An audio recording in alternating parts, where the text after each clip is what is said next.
Back in the 80s, slashers were super popular, like Friday the 13th, Nightmare on Elm Street. Yep, and in the 2000s, it was all the, like, gore flicks, like Saw, Hostel. And then we get to the 2010s. Now in the 2010s, we had the supernatural. Like The Conjuring, Insidious, all that silly stuff. Remember in Paranormal Activity when the ghost was on the Xbox Kinect? I think that was just a marketing tactic and they didn't tell us about it. When this decade is over, what are the 2020s gonna be known for? What horror movies are gonna define the 2020s? This guy's gonna tell you! Booyah! Welcome back to Eek! Oh, I went to Costa Rica to find God and I lost him real bad. Yeah, absolutely not. But yeah. So we are here to talk about what could be a new trend coming up, and we're seeing into our little crystal ball. Put the crystal ball somewhere. He's real. I am real. Crystal ball right here. Boom. This is the crystal ball. We're seeing into the future. Stop moving your hands so much, it's gonna make the edit difficult. All right. You're moving your hands. Every decade has like a genre, a subgenre of horror to define that decade.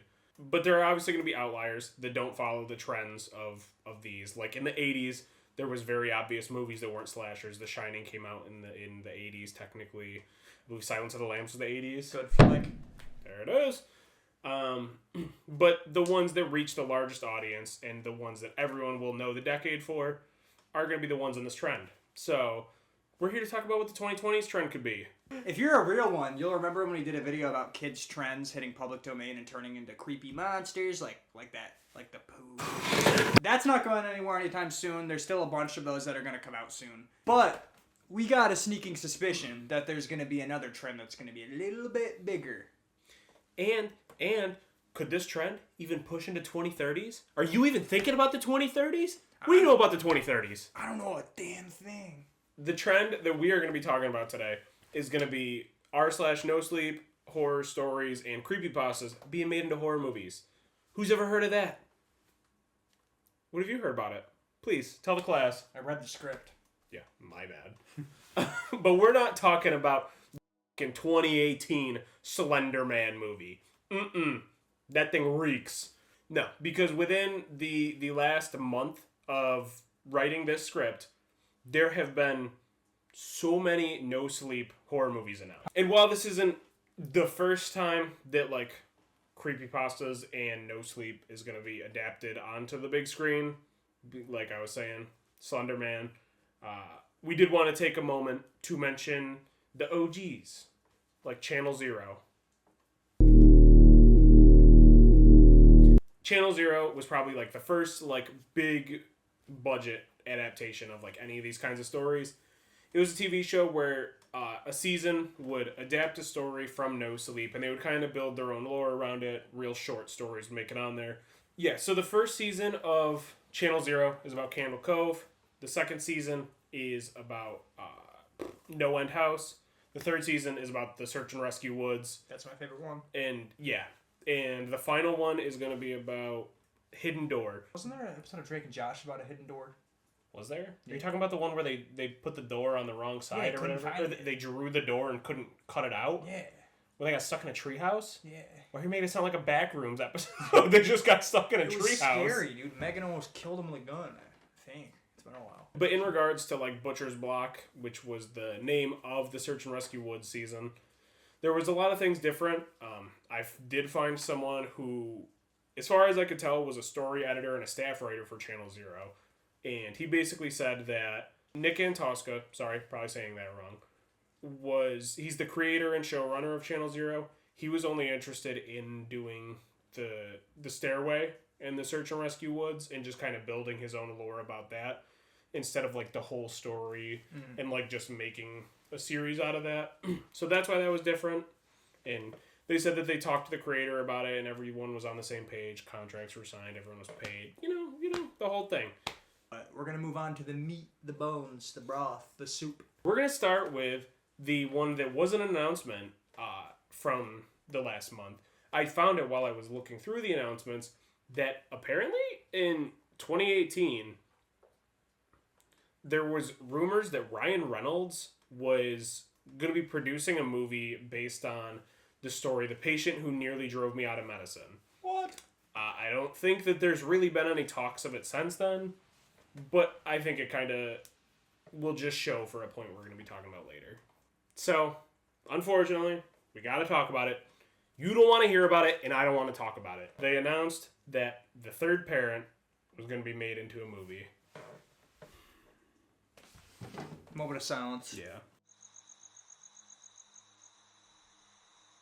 Never done one of these before. Yeah. What do you have to say about Mr. Tommy Taffy? Oh, he's a sick fuck. This nasty little son of a named Tommy Taffy, who goes in this Not family's affiliated with the snack, may I add.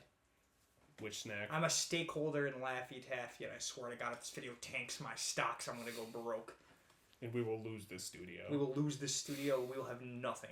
But yeah, he just comes in, does really gross shit. It's gross. It's gross. Not a fan. I'm sorry. That's right. I said it. He hurts children, and he's moms. It's horrifying. It's not a good thing. It shouldn't be a movie. It really. I don't think it should come out. It's one of those things that just doesn't need to be brought back up. I think it's very fascinating that it's like one of the first like to come out of like No Sleep for movies.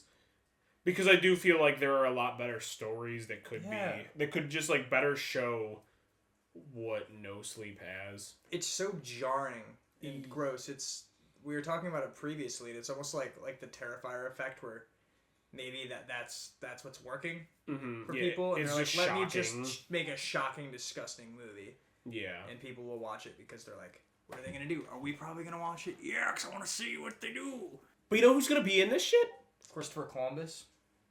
Close. Crispin Glover. And And Rosalind Sanchez. And Rob Lowe. Rob Lowe. Yeah. Chris f***ing Traeger from Parks and Recs is going to be in Tommy Taffy. Rob Lowe. What are we saying? What are we talking about? Why? I'm talking about Rob Lowe. Why? How the fuck did Rob Lowe get in? Do you think Rob Lowe... Because they got that Laffy Taffy money. I was lying. It's all connected. Do you think that Rob Lowe just sat in his famous fancy fucking bedroom and just read The Third Parent on his phone on his little Reddit? He probably don't even got the app. He's reading it on Safari Reddit, and he was like, Rob Lowe definitely has an Android. Yeah, so I do wonder how much they're really going to change with that, because that's definitely not a very safe for mainstream movie with some of the We're gonna lose in the there. studio. Yeah, we're cooked. But we're going to move on, because I don't want to talk about Tommy Taffy anymore. He makes me upset. So we're going to move on to the announcement of, I pretended to be a missing girl so I could rob her family. Yeah, I did. Put that on a t-shirt. And that one... We'll put that on a t-shirt if you want. Just let us know.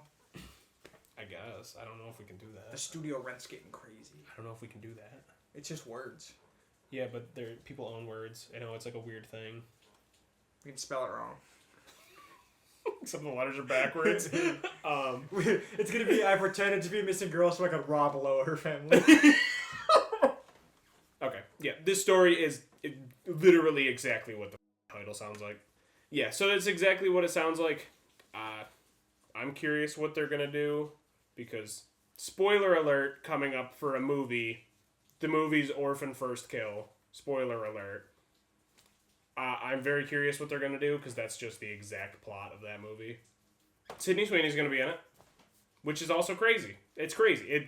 It's fascinating. And we do recommend, this story is a solid story. Yeah, this is a Read good it if story. you like. Don't read Tommy Taffy. Yeah, Tommy Taffy's gross. It makes me feel We'll yucky. see both. I definitely I'll see this one. I don't know about Tommy Taffy. But yeah, the point is that these No Sleep stories, like, people want to see them. Like, that's what it is. I want to see him. I want to see the one about the woods, the search and rescue. I've fallen asleep to that creepypasta 100 times on YouTube. I didn't know they made something out of it. Yeah, The stairs in the woods haunt me. Yeah, it's on Shudder. You can use my What? my Shudder login. What? But yeah, people want to see them. They got a lot of hype around it. Like, I've seen so many news articles just about these movies coming out. Yeah, so all these big name celebrities are hopping on the creepypasta No Sleep train. If things work out with these movies, they're gonna keep getting made. For example, the Winnie the Pooh movies did really well. It's so funny. The Winnie the Pooh movies did really well. And now there's a bunch of other properties being dug up from the grave, getting choked for their every last breath. Like Winnie Pooh 2. Like Winnie, like Winnie Pooh 2. Winnie Pooh 2, the poohest of the two. But yeah, these huge name celebrities, they can make some shake. You guys know the song "Make Some Shake" by Cool America? No. Shaking ass kicks a lot. If these movies are successful, we can look back at them in a few years and be like, they took over the genre for the year, you know? For the decade. And they took over the genre for the decade. And there's a lot of stories. There's a lot of really bad ones. I've read them. There's a lot of really, really good ones. Like Nebraska and a bunch of others that are really good stories that if they got adapted into movies, they could be taken seriously as an actual good movie because they're written well. Some others aren't as good, but I'm really looking forward to seeing what happens. Let us know what's your favorite No Sleep Story, what's your favorite creepypasta? Do you want to see it be a movie? If you don't, that's kind of weird. Yeah, why wouldn't you want it to be a movie? Toss in the comments. Or we could get a mini-series going. Look, I'm saying a pen pal mini-series. A pen pal mini-series. What? I said it. What? Guys, this is insider trading. If you're listening, sell all your taffy stocks right now. We gotta go. We got stuff to do. If the government's listening. No.